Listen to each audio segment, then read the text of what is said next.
On this episode of The Open Road. Hey, can you take me for a ride? Yes.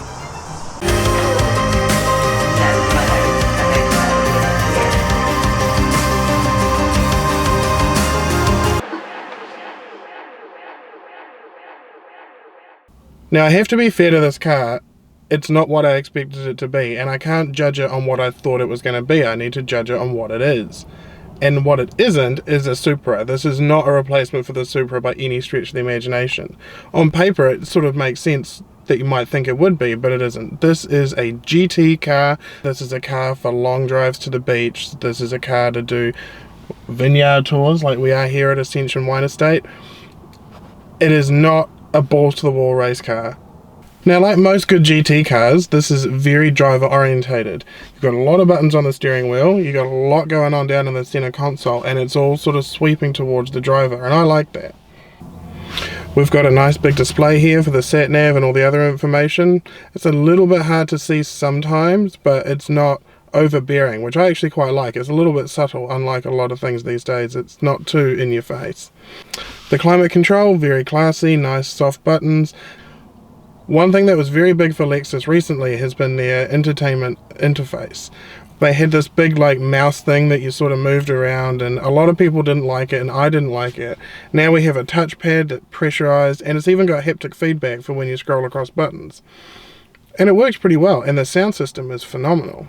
The surfaces in here are very nice. It does feel quite a premium product, and at $220,000 it damn well should do. But I think it's done well. I think it can play with the big boys. And yeah, no real complaints. The back seats are sort of luggage holders at best. You could sit in them unless you have legs. And the boot space is laughable. I mean, yeah, it's a GT car, but let's just say pack light. One little thing that I did think that was quite cool was these knobs up here on the side of the dash. These are a bit of a throwback, and I like that. It's a very cool touch. Before we set off, driving this thing is quite simple. We've got flappy paddles for if you want to do it manually.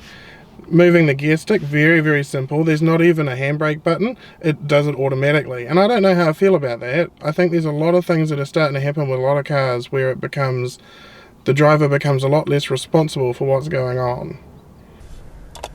So, let's get this car out on the open road.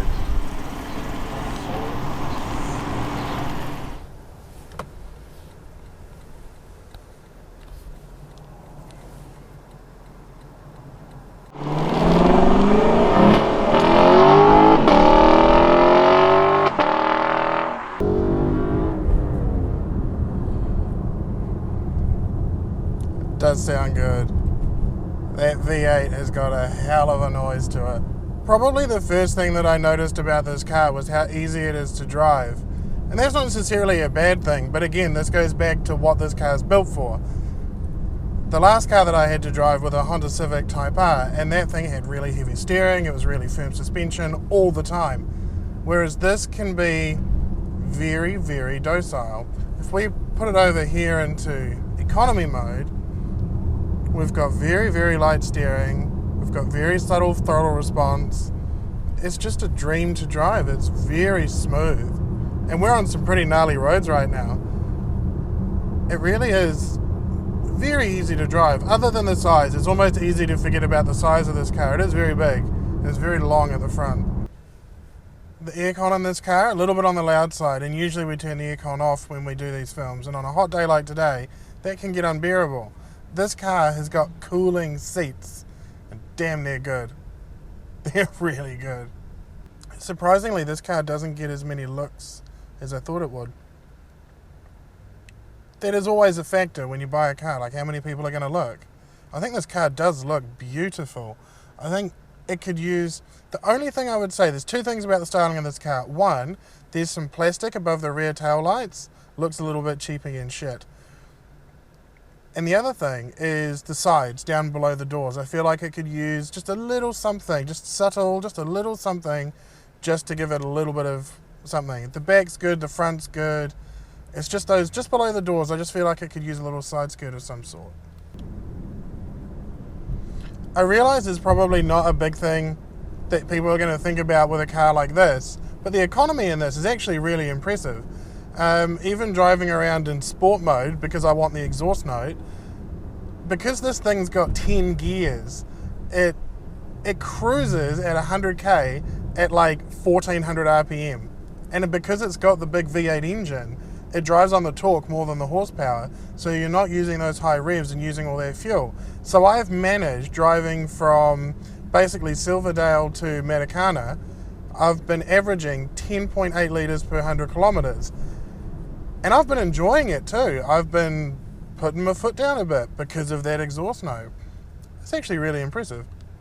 Something that's quite fun about this too is I'm just cruising along and it's on a 100k stretch at the moment, but there's a fair bit of traffic. But when there is a passing lane, I sort of blip down, drop down to fourth, drop down to third. You can't really hear it yet. I can hear it. But as soon as you put your foot down,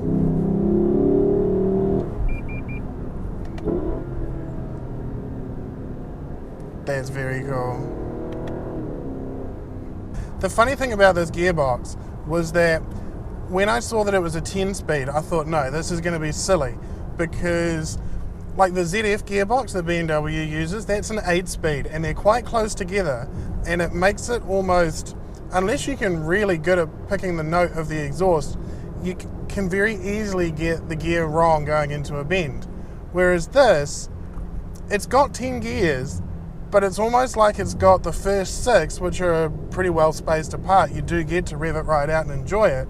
And then there's another 4 on top of that, which I assume they've put in there for economy, if nothing else, so that you can do the, cruise at 100k at 1500 RPM. I did expect the power in this to be a little bit more raw. I'm not mad that it isn't, but that's what I expected.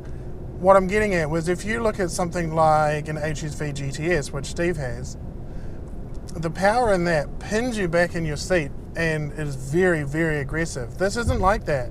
It gives you a lot of power, but it delivers it in a way that, again, effortlessly. It doesn't feel like it's a handful to drive.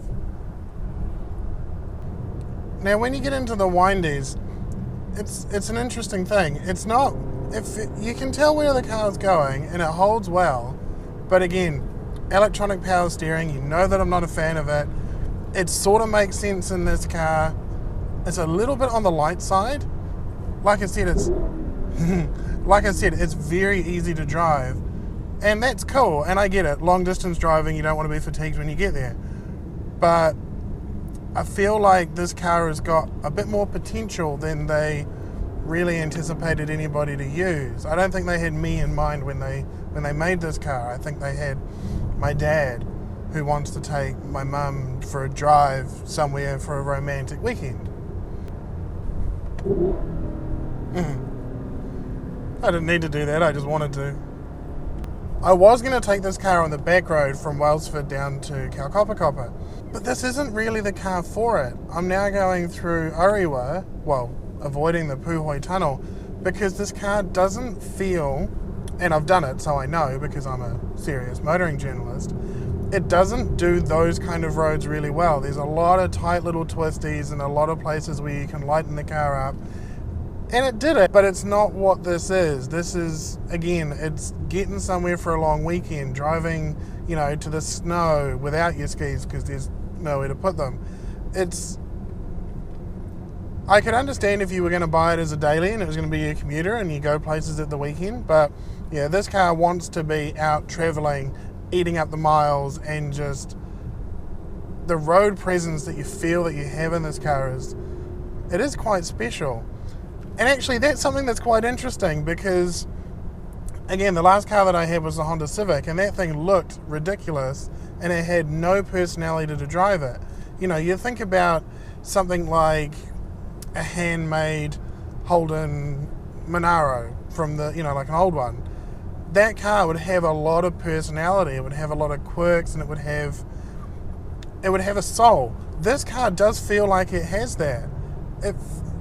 That's quite rare in new cars, and I dare to say it, Japanese cars as well. Like, I'm trying to think of a good metaphor, but it's like, I guess it's kind of like me, and that's probably why I like it so much, is that, you know, sometimes you've got to be professional and wear a shirt and, you know, but then other times you just want to let loose and be mental.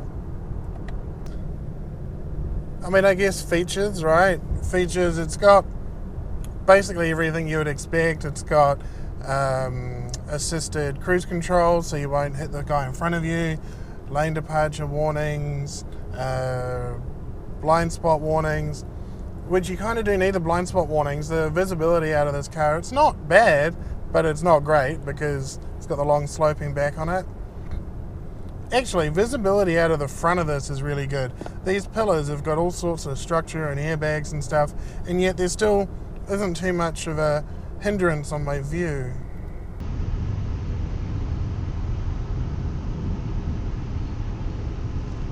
So in conclusion, I have enjoyed my time with this car. It's been a lot of fun, but at $220,000, something like a BMW 6 Series might be interesting.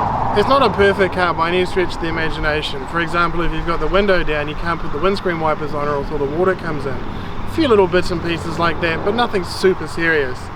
It is a very fun car to drive, and I have enjoyed the hell out of my time with it. But hey, let's have that conversation in the comments below. Let us know what you think, and we will see you next time on the open road. Thanks for watching.